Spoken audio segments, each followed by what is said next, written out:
Yes, 5, 4, 3, 2, and we're on. Hello, everybody. Hello. Remember that this is where we're looking over there. Oh, okay. Thank you, sweetie. Hello, everybody. This is Dr. Willie Jolley. And this is Dee, Taylor Jolley. And we're excited to be here for Happily Married Monday with all of you around the country. I want to thank you all, first of all, for all your wonderful notes and comments about last week's special event. Episode. It was very different. Different. We were at the beach. We were not planning to do one. That's why I have little puffs. We were at the beach. And so, yeah. You like my little puffs? You look cute with Thank your you, little sweetheart. And so, we are back from the beach and we are back to work. But I want to thank everybody for all those really nice messages that you sent, the Facebook messages. We've gotten emails and comments from all over the place. If you didn't see the special event we did last Monday night, I would highly recommend you go down in the list of posts and watch the three couples. There were 6 of us. 6 of us. Yes. Myself. In fact, one of them just sent us a text, Ronnie Boardley. So anyway, Ronnie and Lynn Boardley, married 29 years. Bradley and Terry Thomas. 34. 34 years. In September. And then Dee and I with 33 years. Yes. So we thank our dear friends for putting up with us and not minding being put on public display. Put they on have blast. Very wise information to offer, and we love and appreciate them. Yes. Yes. So I want to thank all of you for your notes and your comments. And then I want to thank my wife for encouraging me to take a little time off from vacation. Because I was told her I wasn't doing nothing during vacation but sleep. He said he'd think about it. But that I usually did. means no. But she encouraged me, and we did it, and I'm so glad we did because so many people said it helped them. And we talked about finances and about the three systems that we talk about in the book. And for those who don't know, the name of the book is Make Love, Make Money, Make It Last. We talk about it in the book. And I think the focus last week was really about difficult situations. What was a difficult situation that they faced? One was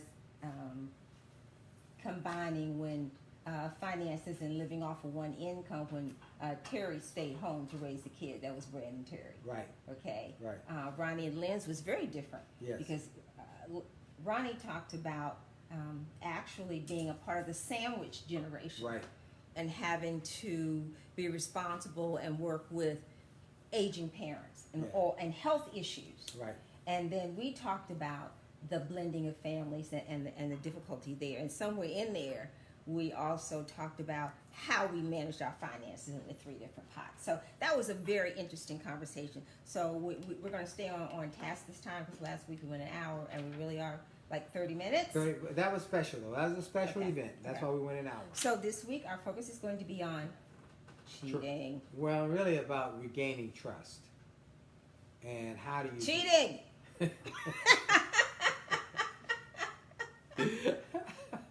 And you have a very...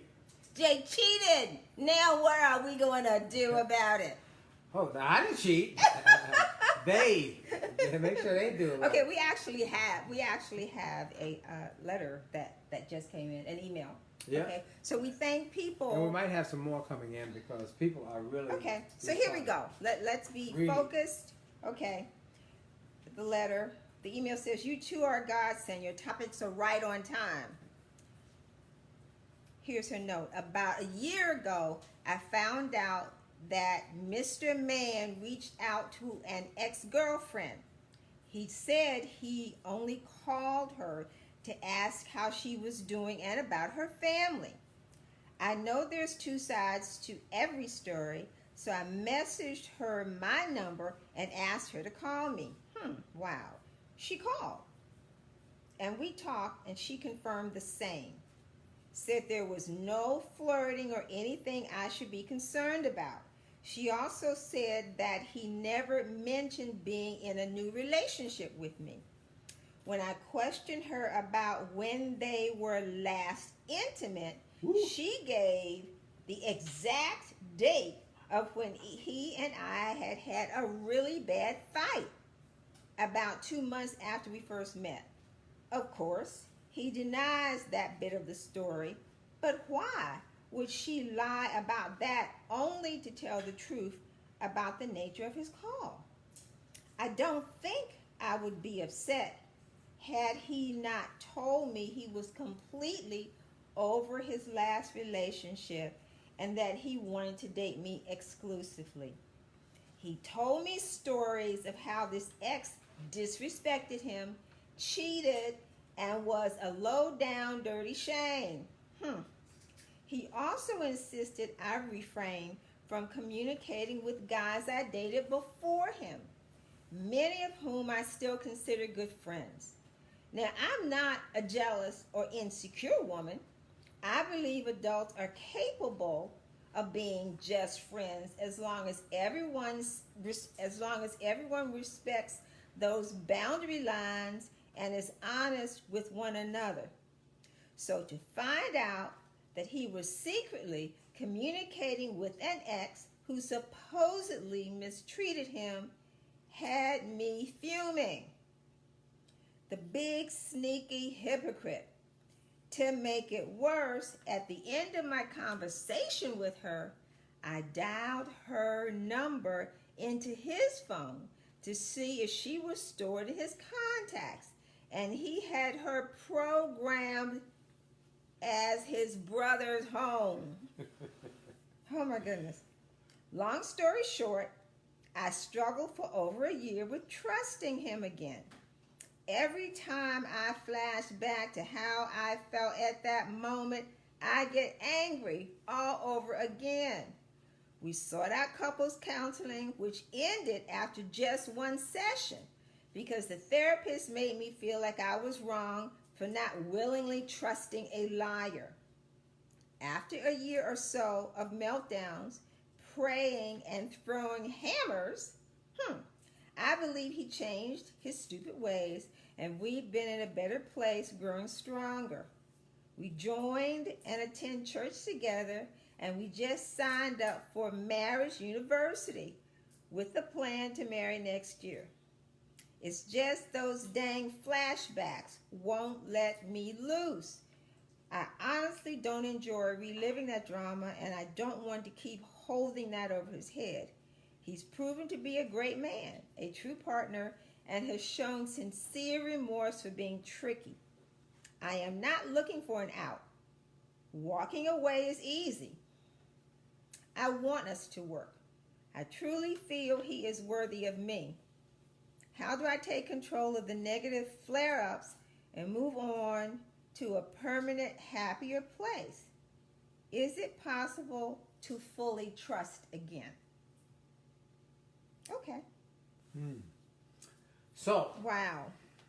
We have heard this trust issue quite a bit in the last 2 weeks, haven't we? So we did a marriage seminar, and not this Saturday past, Saturday before that, Saturday before we went on vacation, at a church, and it was about 100 couples or more, a little more of 100 couples, and we asked people during the seminar to write their questions on a card. Someone takes a bag around, they put them in a big bag, and so that they'll be anonymous.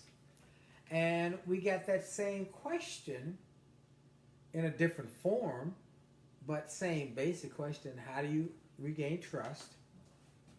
And this one, we had an interesting dynamic. One of the questions was the husband had cheated 12 years earlier in the marriage, and they never talked about it. They never dealt with it, and she still had trust issues. And the other one, don't give details. I'm not going to give details except to say that the wife had an extramarital relationship and gotten pregnant.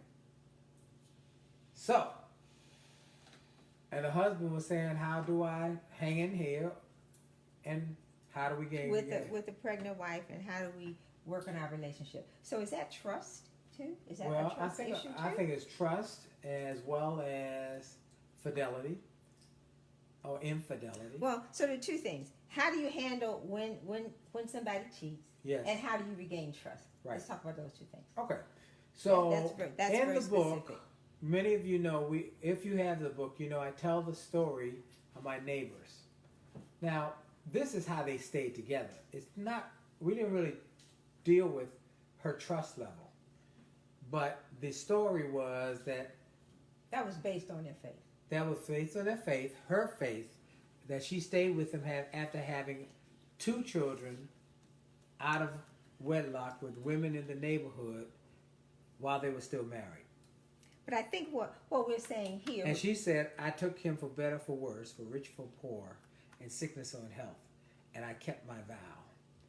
And in her 80s, they were still sitting on the porch, holding hands, rocking in the rocking chair. So let's get to So they specifics. worked through that. Yes, so Right. how do you work? So the question becomes, Mr. Willie, Yes. how do you specifically work through? Give me a strategy for working through. Well, You cheated. Now what? You Well, say, well, I think we'll part of keep the it, faith. part of it is you've got to have the difficult conversation. Okay. You do have to have the difficult conversation that you are concerned and you're challenged by this issue. And that goes back to also, let's just take for this lady here, Mm-hmm. that we talk about very clearly in the book that women need intimacy and security. But he already broke that, or I know. she already broke that when either one of them stepped outside of their marriage. I got that, So, but, and we've got- but how do you get the trust back? Because that's a security issue, and that means that trust is It means communication.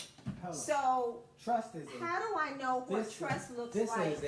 This is a very fragile wine glass or crystal glass, and it's very fragile. And if you drop it, it will shatter. And then how do you put it back together? That's the question we're asking. Okay. All right, that's the question we're asking. How do So you put so it back what together? might be some steps? So let's go back because I'm bottom line. I'm like, Yeah. give me 1, 2, 3, 4. So I thought about that Okay. because questions were rather, it kind of stymied me during our programs because we had such a short period of time to think through some of the answers. So here's what I would say. Okay. Now this is from 2 different We've got perspectives. 2 different because perspectives. you know that you say I'm more like a gangster. Yes. So thinking through and calming down and say, how would I react? Well, first of all, I would take a deep breath. Yes. I wouldn't do it. To discover that would rock my world because Yeah. all I have is our relationship to deal with. So we don't know what their current relationship is. So I can only base it on our level of communication and our ongoing relationship and our trust where it is now. So if it were proven, all right, that you had stepped outside, what would I do? That's what I'm saying. Right. So first I would stop and I would have to take a deep breath because my personality says that I would hurt you, physically hurt you. And that's not good. That's not good. That's not good. So there might be people out there who have personalities like I do, which are kind of like, bam, bottom line, not. So I would take a deep breath and do nothing, number one, and think through and get a handle on what am I thinking and feeling. That's what I would do, number one. Then I would think to myself, what did I do to contribute to the situation? Now, some people say that women, by and large, always assume that it's their responsibility that things were messed up. I'm not saying that, but I'm curious because I think it's natural to say, well, did I have a part to play in this, right? Was there something that I didn't do? Well, anyway. So number one, I take a deep breath and do nothing so I wouldn't physically hurt him. Then I would think and assess myself as best I could before I had communication with him. Then I would go with my mate to a public space, like a Starbucks, where people don't have knives and sharp objects and things like that, and have a All because right, you're that makes less sense, likely to be dramatic and become unhinged right. if it is a public space in all Right. seriousness. Right. Okay. Right. And then I would start to ask whatever kinds of questions that I felt I needed to have some answers to. And then ask one of the questions: do you want this marriage to continue? Okay. And it's probably too early, but I mean, for the couple where there's been no communication, the person stepped outside the marriage and they never talked about it. It's an issue every day. Okay. It's an issue every day. But going to whether the marriage continues or not is not even on in our list of options, because in our book we say that love is a decision. I mean, love is an emotion. Marriage is a decision. And the only way you could get out of this marriage. But maybe they didn't, to both of them. We agreed to that. All right, but I'm saying that's what we're encouraging people to do. Yes. We're encouraging people to do that. That they've got to work through the knots and bumps and bruises in their marriages. And this is going to be uncomfortable. And that's a decision that they have to make. Well, that's what we're encouraging them to do. Am I not or not? Is that what our book is saying? Yes, it is. See, that's why we have different perspectives, because I have to remind her, because she is a gangster. Okay? Deep down, she is a gangster. And deep down. But I'm saved by grace. Yeah, you are saved by grace. Thank God you are saved by grace. So, which controls my behavior. Yes. Now, but I'm just saying, the honest conversation, if you're the one that was cheated upon, you're emotional, you want to ask, you're now seeking some kind of security, some kind of stability. So that becomes a question. Let me respond to the question. You did that. Do you want to stay with me? Have you finished your comment? Yes, sir. All right, thank you. So let me start by going back through this letter. And it's a couple things that came in. A year ago that I found out he had reached out to an ex-girlfriend, and he said he'd only called her to ask how she was doing and about her family. Okay, that goes back to the security issue. I'm friends with all my ex-girlfriends. Every single one of them. Am I not? You are. Okay, we're friends. I mean, dear friends. You know, we talk on the phone. I call them. They're married. And how is that? How is that? Maybe you need to explain because, one, I made it perfectly clear to you that you are the love of my life. I've said to people that she is my best friend. She is not just my wife. All right, so you've done something. You've provided security. I made it you're secure. Yes. And you've been there that way. I've done that from day one. From day one. All right, so I've got friends, female friends. They come by, okay? We're friends. We've had dinner. So, plus, let's go to the other side. Many people know she was married before me, and her ex-husband called one day. She was out of the house. She was on. So we communicate, and we're let me finish telling the story, please. It's my time. And so he called. He said, "I'm in town, trying to see. I think I'm near your house." I said, "Come on over." He came by. I called my son, who was in law school at that time. Said, "Hey, I want you to meet somebody. Come over. Come back from the law library." He came. We both hugged the guy. And was sitting and talking. I called Dee, and she was about a half hour away. By the time she got there, we were talking and laughing like old friends. And since that time, when he comes to D.C., he comes by. We were recently in his city. We went by and visited him. And I said to Dee, the reason of that is because I'm confident in myself, and I'm confident in our relationship. It's about confidence and about security. So I understand. But that's how the other person makes. All right, let me finish. So let me finish. Okay. So I'm just dealing with the fact that we have both friends. I'm not trying to limit friends in our relationship because I trust her and she trusts me. But now, the element of insecurity. I'm getting there. Okay. Next thing, she said there was no flirting and whatever. She said, and she called the lady, or they confirmed that was the case. But then she also said we had a fight. It came his going to fraternize with this woman came after a fight after 2 months.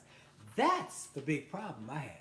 You're 2 months in a relationship, and you have a big fight that makes you go separate ways. That's a red flag to me. Now maybe it's changed, but 2 months in it, that's the honeymoon phase. You But just. it's not a long time in a relationship. That's what I'm saying. 2 months into a relation, you have a big fight.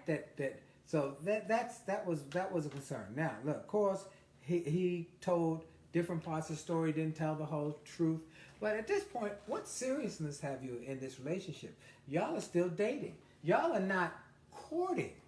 Well, she just Now, said that they're getting. I know, but at that point, they were dating. They weren't courting. They Now, weren't exclusive. What's the difference Or maybe between that. dating and courting? Dating is you date a lot of people. You date this one this week and you date that one next week. But when you're courting, you've made a higher commitment to this relationship. And that this person is important to you. And therefore, you want to spend more time with them. You enjoy spending time with them. So, we use the word courting as kind of old-fashioned word, but whether you call it steady or exclusive, it's not because somebody made you do it, because you wanted to do it. I wanted to be with you. And so I started making myself less accessible to others when we were getting serious, right? Am I right? So Yeah. I'm saying to you, so that was the next thing. And then finally, is that she said, now I think we're much better. We're going to church together. We've gone to counseling. I'm still having this issue though. And so here's where I come in with the 4 F's. Be friendly. Have a conversation. This is still a problem. Be frank. And share your heart. Being frank is saying, I'm still struggling here. But be fair. That's 3rd F. Be friendly, be frank, be fair. And talk about it from their perspective. Try and put yourself in their shoes. And finally, be focused on a positive result. Try and figure out how we can find a way to make this work. And if you really love each other, love bears all things, believes all things, endures all things, hopes all things. Love really never fails. So she's saying, how do I learn to trust him? That's right. You got one of that is a decision. All of that is, but how do you? So you have to have the start conversation. to trust? Have to have the conversation. What is it going to take? And then you tell him that I'm still sensitive to his, and I need your help. I need you to work on making me feel secure. And then it becomes, what does that look like? What does that look like? What does our book tell us? Here's the thing we talk about in chapter 5. Leave the drama with your mama. Drama and crazy is a choice. It's a choice. As things get crazy in life, don't get crazy with them. Be gracious. Make peace. It works if you work on it and work for it. You got to work. This is an effort, okay? Next, it takes 2. So just as she wants him to make her feel more secure, she got to make him feel like the king of the castle as well as more secure. And okay. I say, she has to say, this is what it looks like. To me. For me, for security. Me. That's right. And then he needs to say, this is what I need. All right, be kind. Well, it takes 2. Accept responsibility for your part and do all you can to make it right. Now, I hope y'all get this book, The Lady Who Wrote the Note, and y'all both 2 copies so y'all can read it together and work through this process. So they're accepting. Let me finish. Be kind and continue to extend an olive branch when things go in the wrong direction. Be wise enough to apologize so drama doesn't get a foothold. That's one of the things. Just apology. So that's why I'm hoping that the husband or the husband-to-be is listening to this show right now.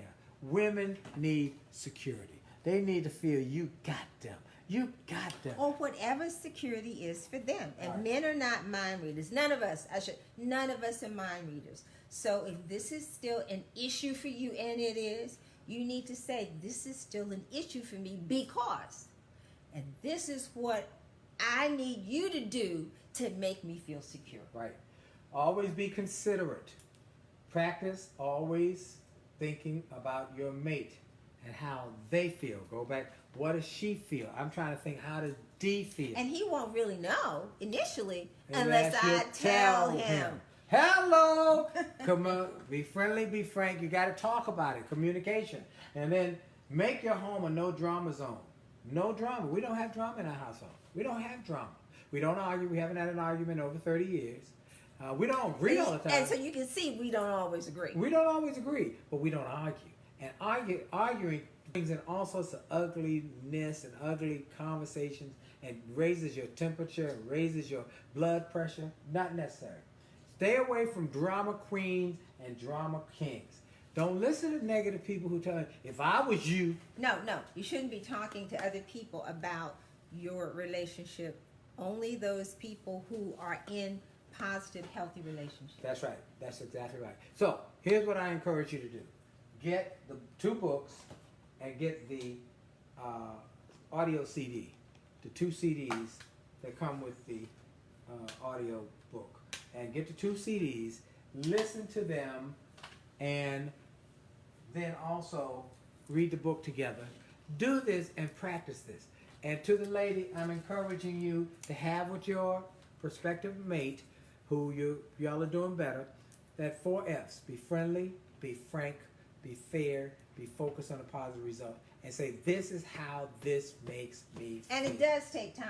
It takes time. It takes time to trust if you believe that your significant other has betrayed your trust, right? Right.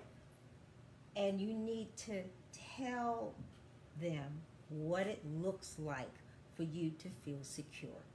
And they need to supply that. And they got to work on that. Ongoing. Communication. But communicating, talking about it, and talking it's about how it. you say. And when they cheat, I had to learn how to do that. And when they cheat, tell them, you're breaking my heart. Now, let's go back to the question. The question that they asked in this seminar, what would happen if the wife, this one, had an affair and got pregnant, and then we're still married? How would I deal with that?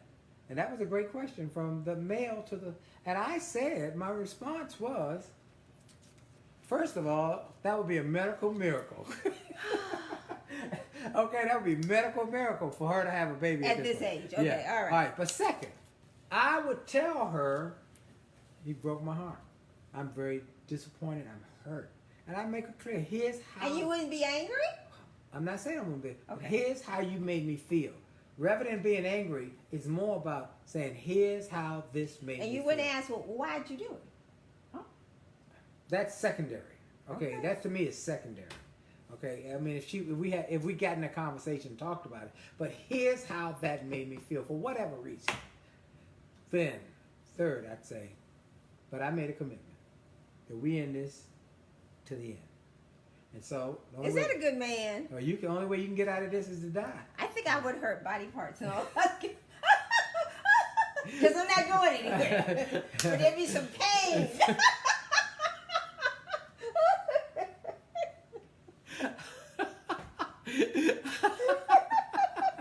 So I said I would stay, and we'd raise this baby together, and I would ask you never do that again. And I need you to make a commitment to that. And once we've established in our relationship that our relationship is based on telling the truth to each other, just telling the truth to each other. Here's where we at. Tell them the truth. And once you do that, your relationship gets better. Truth can be painful too. Yep. And I think that's why a lot of people don't do it, because it's painful. Right. So look, our time is almost up. This was a good. Thank you for sending that question, and everybody who gets our emails. If you're not on our emails, so a couple things we want you to do. Once you subscribe to this Facebook page, so hit subscription so that you get a notice every week when we're about to do it. If you go to jollymarriage.com and sign up for the notifications by email that we send out weekly, so that we've got a topic area that might appeal to you, might apply to you, might be in your wheelhouse. And so get that. Third, get the 2 books and the audio. Do that. And then fourth is go to jollymarriage.com/webinar. Look at the webinar we did previously, because we've got another one coming up in about a few weeks. And we'll put that out. That'll be on the Jolly Marriage email list, and that you can subscribe to, and you can purchase a seat at that webinar, which will be live interaction, real time, asking questions as we go through your points as well as our points. Okay? Yes, sir. All right. So we okay? Yes. All right. So we don't always agree. She hurts body parts. I mean, I ain't hurt nobody's body part. I just tell you that how it felt, and I would say, but I'm in this. I'm in it with you forever. And if you want to get out of this, you can. You just gotta die. I told you that when we got married. Did you? I know, dear. When you can get out of this, just die, and that's the way out. I'm not dying. Then you gonna be here with me till I die. Okay, one of us got to die to get out of this. All right. So look, we out of here. Thank y'all so much for keep sending your emails. Please keep letting us know how you like this. Tell us Ask questions. Ask questions. Share this link with people in your network. And tell them we want to save 1 million marriages. Communication. And enhance 1 million more. Share your heart. Amen. I think our time is up. Yes. 9:30. Jolley out. Jolley out. See ya.